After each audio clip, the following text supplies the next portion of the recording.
Hello, this is Craig, and I just wanted to provide a quick overview of some of the online platforms that you can use for your class website or online blended course. So I put some considerations and some graphics up here. I just wanted to go through the considerations first. Number one, think about what your district or building is using. If there is something that the district has paid for or that it supports directly, that might be a good choice for you since you can find support for it and likely others are using it as well, which opens up some collaboration opportunities and probably some additional features if your district is paying for something that you wouldn't get in the free version. Plus, and possibly most importantly, the consistency across classrooms is a very important thing. If students and parents are opening up 18 different websites and have to go to 18 different places to get to their kids' stuff, that's a frustration point. And if there can be consistency across classrooms, that's a big plus for the district or building. Secondly, what do you want to do now or later? If you only right now want to communicate basic scheduling, you could keep it simple. The options we'll be looking at in this lesson go from simple to more complex, but you might want to do something more robust or more involved down the road, in which case you might want to start simple with a system that allows you to do so rather than having to change your whole program later. And then three, think about how easy it is to use for you and your students. You want to be able to work efficiently and effectively in this system, and you certainly want your students to be able to as well. So think about all those things. I'm going to take you through a quick flyby through some of these options that you can use so you can make a better decision as you move forward. The first one I want to look at is using something like a Google Doc template.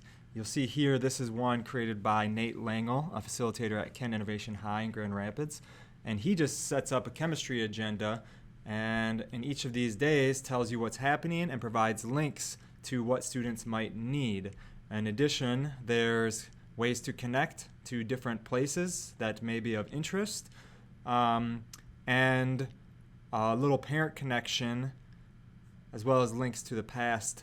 So you can really use this as your website and provide any information and or links that you might want to share.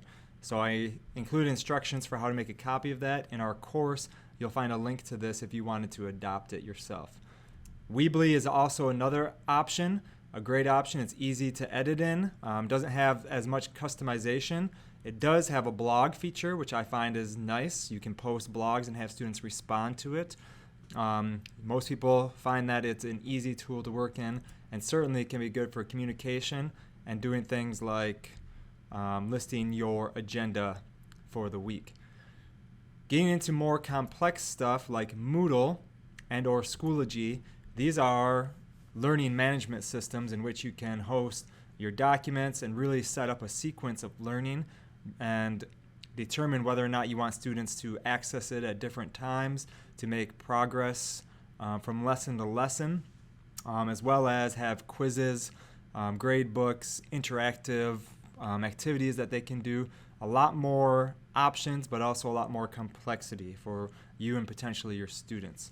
So these are all considerations as you go through your lesson. If you haven't created a platform or if you're looking for a new one, when you get into these additional resources, there's overviews of these different platforms, including Blogger, which I didn't mention, and Edmodo, and Google Classroom, which are all great things in and of themselves, but have some limitations and advantages. So it's up to you to decide what's best for you and what you want to accomplish. So hopefully this will help you do that. Thanks for listening.